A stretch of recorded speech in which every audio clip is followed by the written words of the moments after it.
ГСП онлайн. Городские новости сейчас.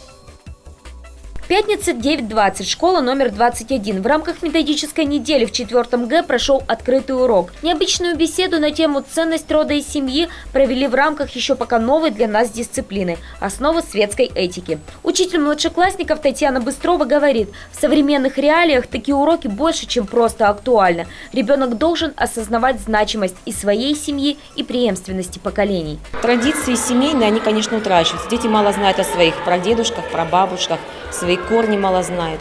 И то, что было заложено в семьях издревле, на Руси еще, это уже уходит от нас, к сожалению. Не живут большими семьями, где можно многое узнать от бабушек, от дедушек, далеко друг от друга. И, конечно же, это все теряется, и поэтому об этом нужно говорить. И несмотря на то, что в кабинете были зрители, учителя других классов, ребята не постеснялись выразить свое мнение, и, что очень важно, были искренними. Конечно, взрослые не удержались от улыбки, услышав, что папа важен, потому что умеет все чинить. А на вопрос, что зависит от мамы, почти весь класс выдал хором: все. Мама – это главная ценность, и то, что папа – это,